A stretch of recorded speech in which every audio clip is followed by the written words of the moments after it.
Yo, as always, like, share, subscribe. Now let's just get into it. So Michigan played Western Michigan in Ann Arbor, and we took care of business.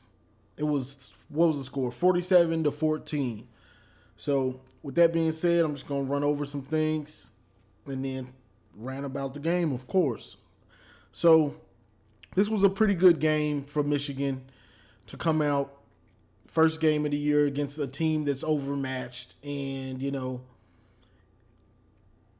handle their business. And they did. This is something that, and before I get to anything, thoughts and prayers to Ronnie Bell. He got hurt returning a punt. Looked like he might have tore his ACL or something like that. So hopefully it's not as bad as it looked, and maybe it's just an ankle or something. But thoughts and prayers out to him before I get to anything. But Michigan looked good for the most part. I'll start with the offense. Offense looked pretty good. Pretty good. Cade looked like he knew what he was doing for the most part. The offensive line is still a work in progress to me as far as run in pass blocking. Yeah, we ran for some yards, probably about 200-300 yards, but a lot of that came on reverses. And Corum and Haskins, they got some tough yardage, but it's a work in progress. You can't just let the rushing numbers. Let's see. Yeah, we ran for 335. So, but it's a work in progress. If you watch the first few quarters, it wasn't just easy. But besides that, let's see. Cade had control of the offense. He made throws when he had to. Now Gaddis doesn't really he doesn't call a good game to me when the game is close and things like that. Like as we might pull away, he might start to call better plays and have a better rhythm.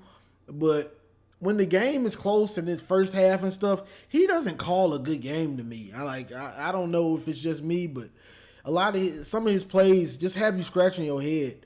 Like, bro, we're playing Western. We're not playing Ohio State. So you shouldn't be scared to throw on an early down against them. I mean, I'm just being real. Like, you shouldn't be afraid to throw on a first, second, or third down and to let it fly deep. Like, you shouldn't be afraid to throw deep passes against Western. Like, that's just puzzling to me that you kind of waited so long to throw it to Ronnie or, like, bro, we have better athletes than them. It's not rocket science what you need to do. I know you probably want us to get the running game going, but if we can throw it, and this is what I was telling my boys, sometimes, like, because they were trying to run it wasn't really working at first, kind of, but you can pass to set up the run. You don't always have to run to set up the pass. Like, it goes both ways. So that's just one of the things. We'll see how that goes as the season goes as we get further along in the season with Gaddis and his play calling. Besides that, the Ronnie Bell injury, I'm not sure if I would have Ronnie Bell back there returning punts. He was our number one receiver. Now he's probably out for the season. So I'm not sure if that was just the brightest idea to put him back here, but I mean, it's neither here nor there at this point. Let's see. Talent. I told y'all we have talent. We have talent. Blake Corum. I mean, Ronnie got hurt, but Cornelius, AJ Henning. We have talent. The question is, can we get it to him? Can we get the ball to him? That's always the question. But we have talent. And even Donovan Edwards got in like in the third and fourth, and JJ came in and made an impressive throw. Very impressive. He was rolling out, stiff-armed the guy, rolled out to the right. Now threw it back to the left side, But the thing that was beautiful was the ball placement. He didn't just throw it to him.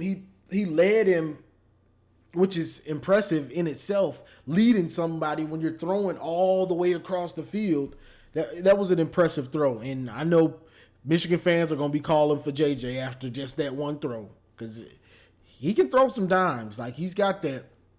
But Donovan looked good. Blake is looking like a beast. Like, he makes dudes have to just dive at his feet because he's so short anyway. But Haskins ran hard. So the offense, I'd give an offense like a B or something like that, B+. But let's see. Offensive award for this week, Blake Corum. I feel like he's gonna be he might be the one that makes the plays when we need a play. They're gonna be looking for him.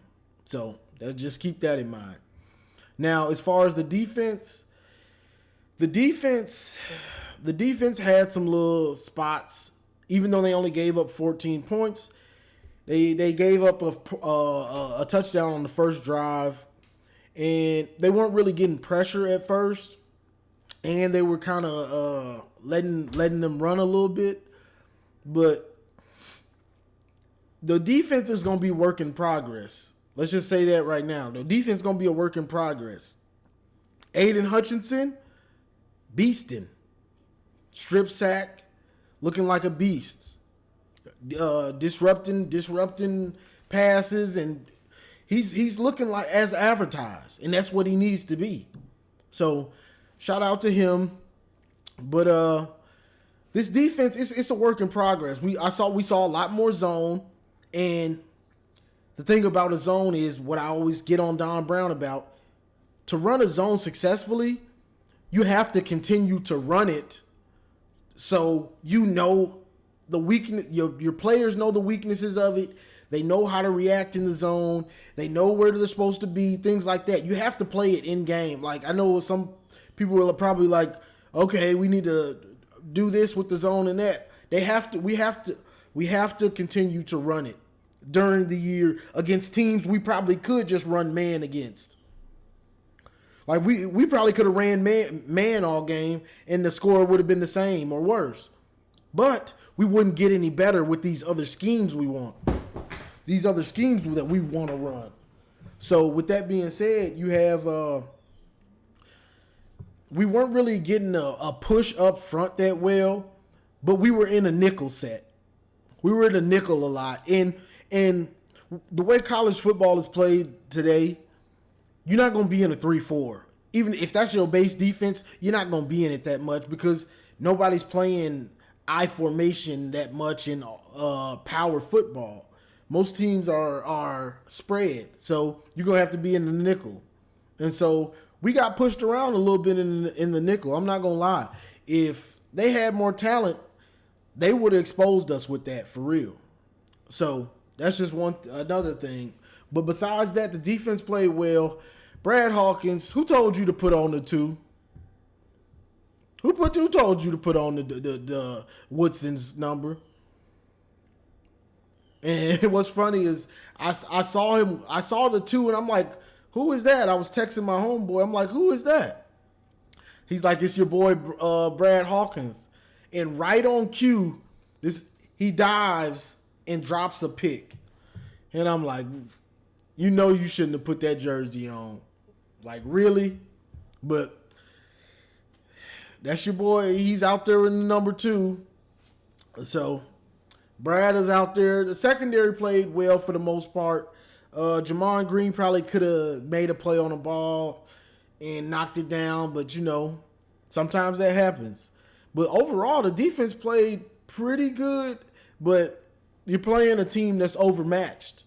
So once Michigan got up and Western had to throw it, Aiden and Ojabo are they pinning their ears back like, all right, let's eat now. Let's eat.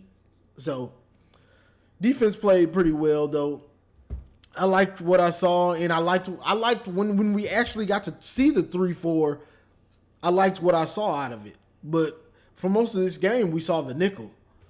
But I mean, this was a good game to get our feet wet, get some confidence. But the real test, early test, is next week against Washington, and we don't want to lose that, especially with Giles on their team. We want to go on and take care of that, get that dub. But overall, this was a good game.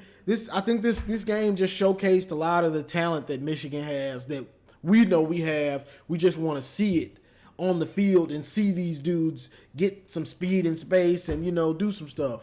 So it ain't much to say. This was a good, solid win for Michigan. You got to see the talent from Donovan Edwards, J.J. McCarthy,